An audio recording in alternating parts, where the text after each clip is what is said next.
volunteer to fight in the Donbass.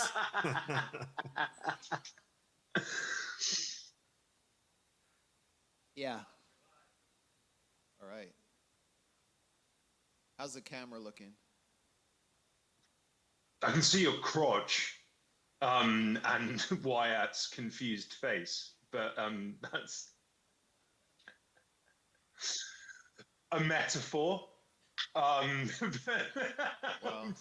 luckily Wyatt can see all of me, including the real me that lies. Love you guys. So good to see you.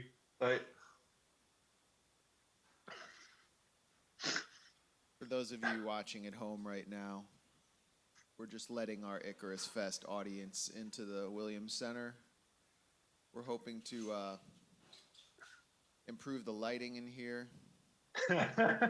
This is like the political version of Weird Al's UHF.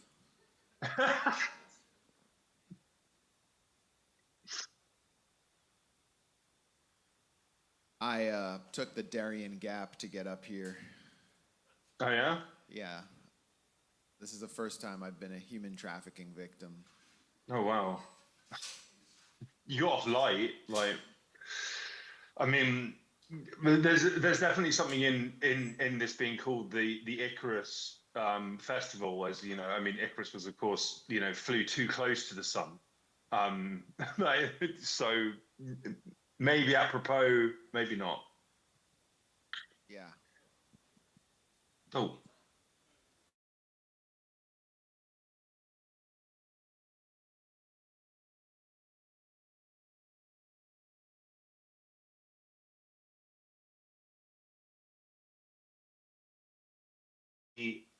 Max's lower half again. And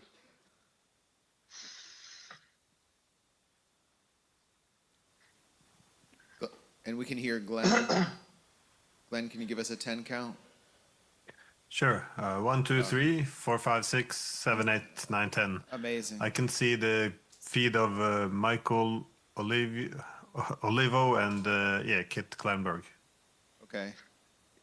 Hey, Glenn. How are you? Corey, can you give me a thumbs up if everything's good up there? All right. Are people complaining about the camera or do they like it? Our audience is very outspoken. Max? I can introduce, or do you want to go ahead and... Okay. Welcome to the third annual Icarus Festival. This year we decided to focus on, well, the first 2 years I'll tell you, we tried to bring in Max and Aaron were part of that actually. We tried to bring in many different, what we call dissident voices from the left and the right. This year we decided just to do one. We decided to focus on one voice, the Grayzone, and we're doing this for one reason and one reason only. We believe that the Grayzone is the best journalistic outfit in America, in the West, most likely. And we think that Max and Aaron and Wyatt and all the rest, and Kit, are doing the most important journalism in the world. And how do we know that? We know that, right? You can actually prove it. You can actually prove it, can't you? Because every one of these guys has been punished severely, censored, ostracized, attacked from every which direction in all sorts of ways. And that's how you know they are getting close to the truth. And that's how you know that they're doing important work. So this is why we decided to devote this entire day, this entire festival, to celebrating the work of Max, Wyatt, Aaron, Kit, and the rest of the Grayzone all together. And we're so glad that you came. We sold this out. This is the first time we have sold out the Icarus Festival. So that I think tells you that we made the right choice this year. So thank you for coming. Let me tell you just some logistics. This will be the first panel, as you know. The schedule is posted many places on the website. You should have gotten an email yesterday. I hope you did last night. Good. The subject heading was a little weird, but it was the right email. Anyway, yeah. Then after this panel, we're going to just have lunch, and that's open. And there's lots of great lunch spots right here on the street here in Rutherford. And then we're going to reconvene at 1 o'clock for a huge panel on Palestine, featuring Sabby Sabs as the moderator. So come back for that, of course, and it'll be a full house for that, I'm sure.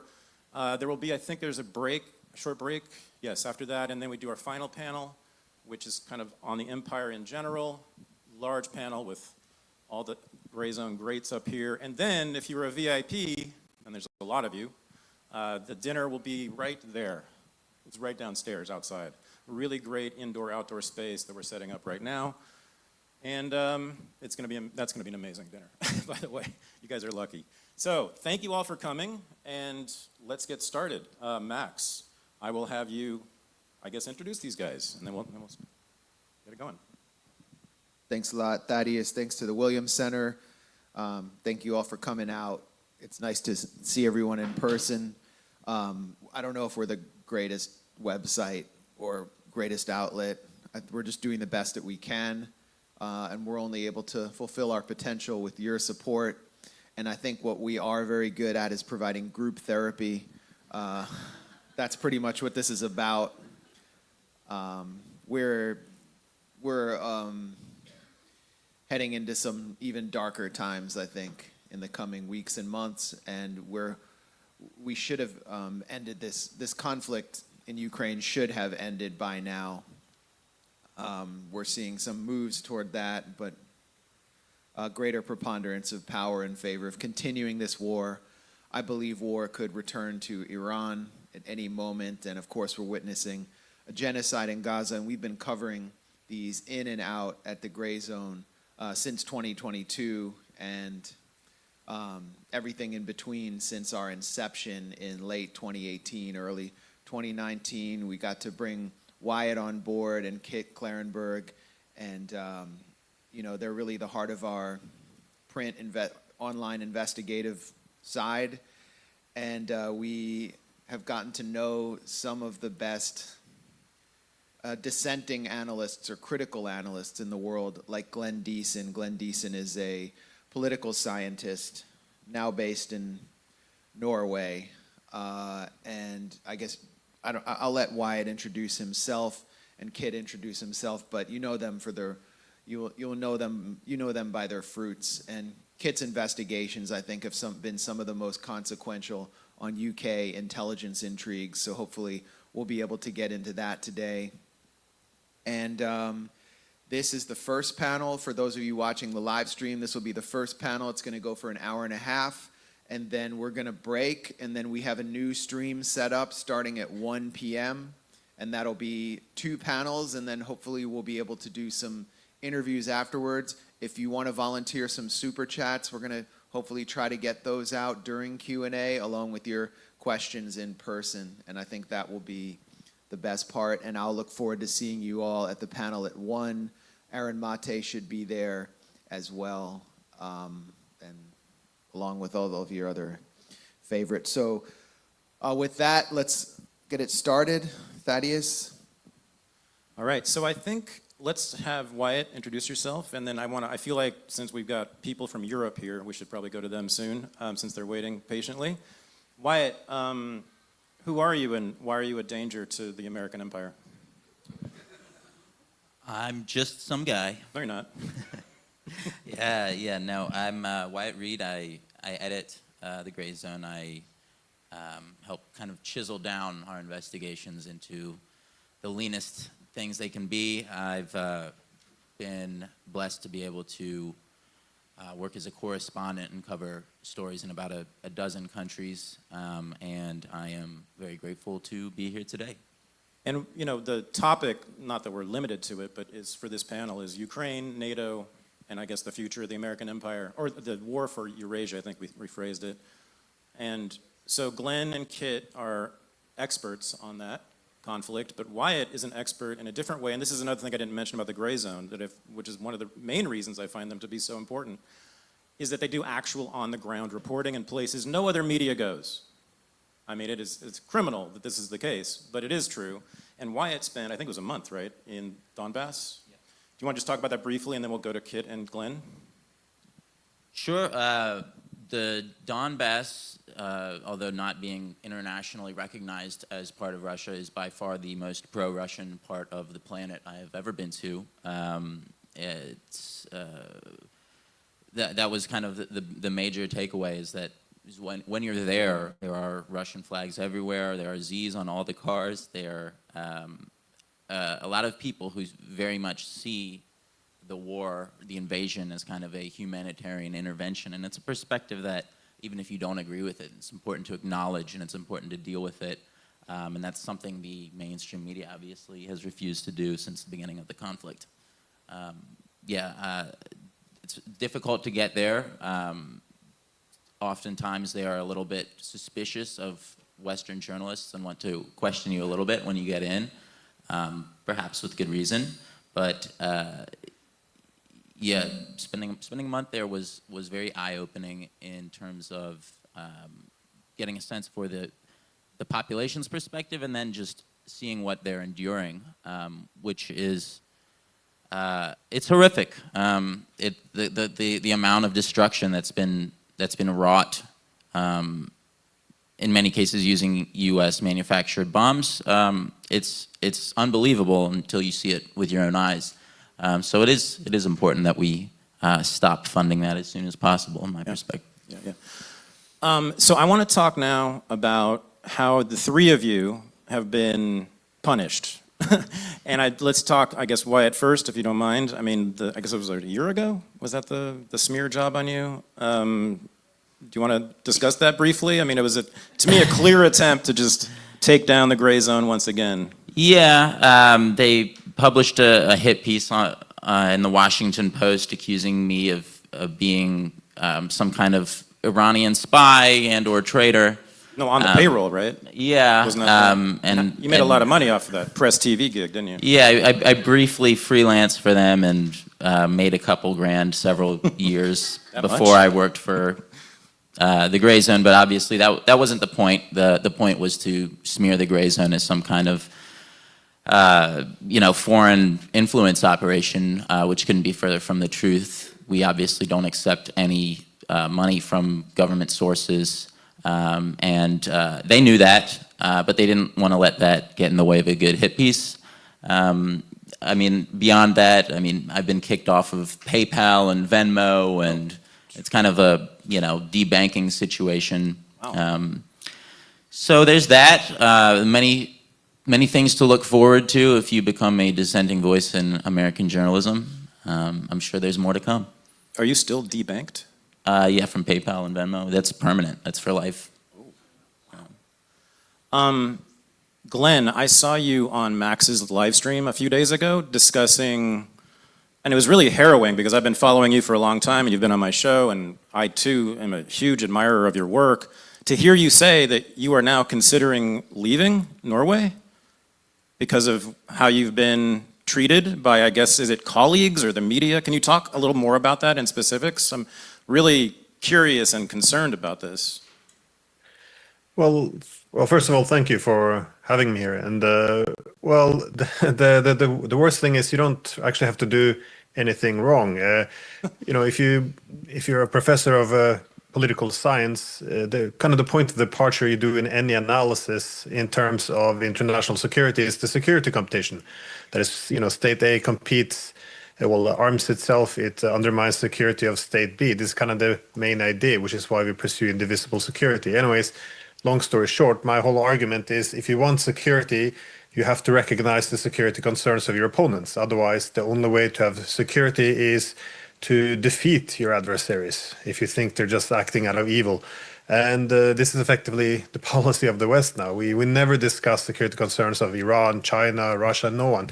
And if you try to bring it up, then you're legitimizing it and you're essentially taking their side and you're a traitor. So this is kind of the logic. I always warn against this because if we buy into this, that our opponents can't have any legitimate concerns, then the logical outcome is always war. And that explains a lot over the past 30 years. Anyway, so I tend to, my main focus has always been on Russia. So for this reason, they labeled me very quickly in the media as agent of Russia. I'm also participating in an influence operation, apparently, because I went to a conference in Kaliningrad about Immanuel Kant and his philosophy on the reason of the individual.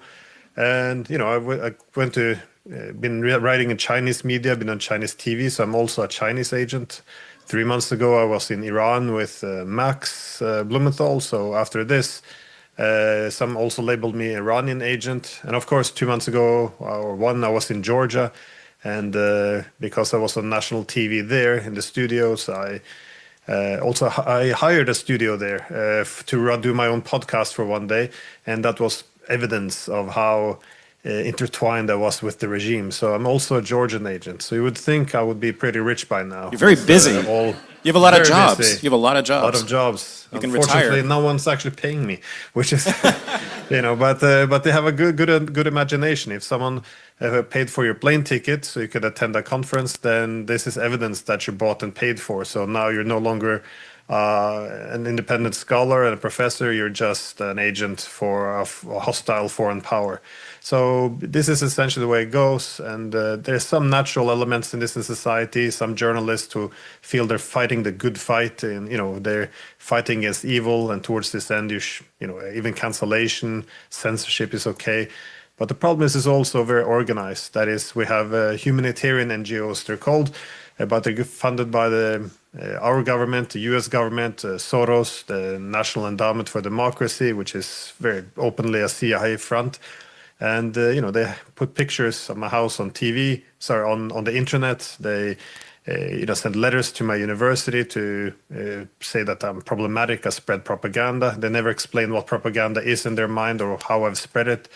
They cancel events I'm speaking at. It's make life very horrible. And they put your name in the newspapers as well, calling you more or less a traitor, which makes it very difficult to live here because you still have to go to work with colleagues. Your kids still go to school, so it's not. Once this becomes acceptable to refer to someone this way, we don't really have libel laws, so it's not a great place always to stay once they have you in their crosshairs. Now, are you thinking of leaving Europe entirely, or just Norway?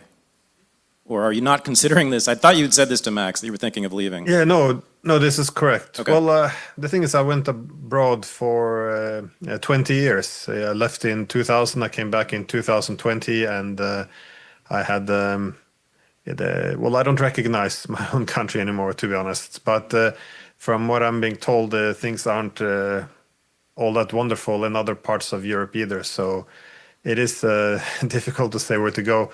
I lived in Australia for about 14 years. I was teaching as professor in Moscow for a couple of years. But I guess that will only confirm, if I would go to Moscow, would only confirm the suspicions of all the journalists who's been calling me a Russian agent. So I'm not sure, to be honest, but we're already putting our ducks in a row and preparing for it. So it's unfortunate, but this is how it's become. Again, it's simply proof that you're doing important work. I mean, I don't think there's any other way to see that. I want to, when we come back in the next round of questions, I want to get to your book on Russophobia, which if you have not read this book, please do so. I think it's one of the most important books of the last several years, and we talked about it on my show, but it's kind of, I think in many ways, at the root of the problem here, so I want to get to that in a few minutes with you. Kit, hi, how you doing? Hey, how's it going? You're in Serbia, though, so that's not good. No, you work for them, right? From my perspective, it's great. Okay. And I was on the front page of a national newspaper the other day without my knowledge or consent. So clearly, I'm an important local player. I might add in introduction, I think in typical humble style, Wyatt is greatly underrating the extent to which he chisels my work, because it is typically impenetrable.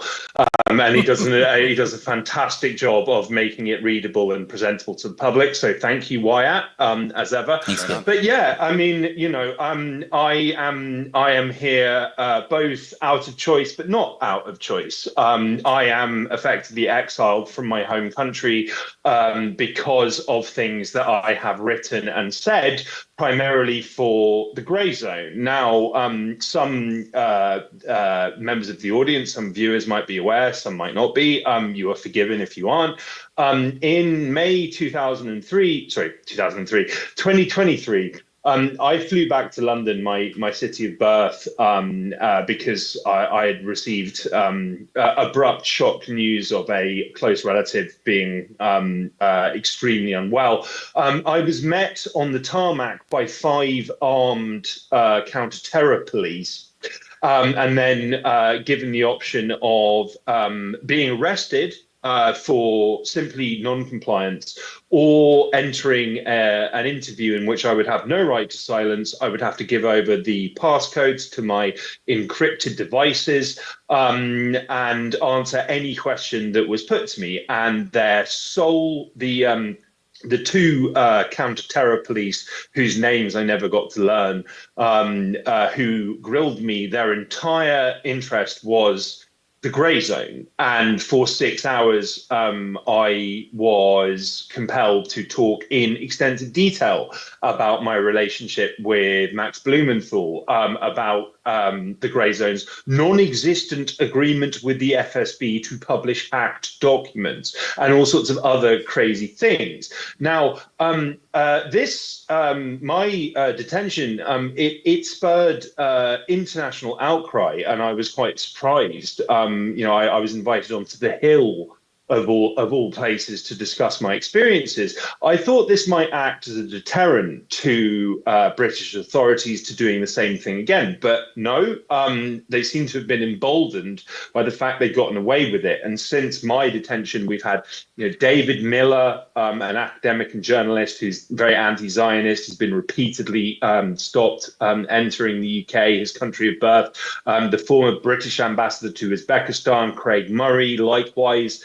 Of course, Richie Medhurst, who was arrested coming off a plane in Heathrow last year, still faces terrorism charges for refusing to give up his sources. So, Asa Winstanley. Asa Winstanley too. Oh, and of course, yep. Asa Winstanley. Yeah, was raided. Yeah, that's a shameful shortfall on my part. Yeah, like Asa Winstanley got raided, and it was subsequently found that the raid was completely illegal. But British authorities, they are off leash at the moment. Like the negative media coverage that their repressive actions elicit, which is sufficient to prompt relative normies to ask what the hell is going on here, when you have people being arrested for supporting Palestine action because they're wearing T-shirts that don't mention the group.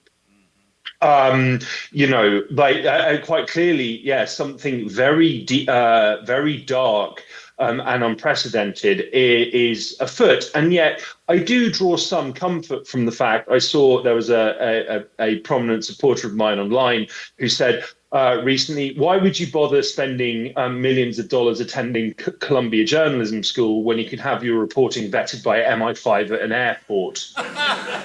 So I'm kind of like, I see that as an endorsement of our reporting. And, you know, you've got to bear in mind that we at the Grayzone, since the very start of the proxy war, we have been publishing leaks, publishing fairly incendiary stories about how Britain is leading the proxy war and in Ukraine. And we caught an enormous amount of flack for this. And it's gotten to the point now that the mainstream media, including the Times of London and the New York Times, admit that Britain is viewed by the Ukrainians as the quote-unquote brains of their conflict with Russia. I mean, on the one hand, God help us all if the British are in charge of this. But on the other hand, I think that we've been vindicated and validated in everything that we have reported. And we do so at the risk of sounding like I'm humble bragging. We clearly do so at enormous risk to ourselves. There is that famous quote, which is, in a time of universal lies, telling the truth becomes a revolutionary act. And I think that, for better or worse, we are routinely committing revolutionary acts in our work. Again, is there any further proof that what they're doing is important work? I mean, it's amazing what has come down on you guys, and I didn't even know some of these stories. Wyatt, what do you, and I sort of want to hear from Kit too about this. The normies, I mean, you raised the crucial question, Kit. When are the normies going to start caring about this and paying attention? You want to start? Why don't you talk about the Brits first, and then I'll ask Wyatt about the Americans in Virginia and how they feel about the empire. But Kit, I mean, do you see movement among non-political people in Britain around?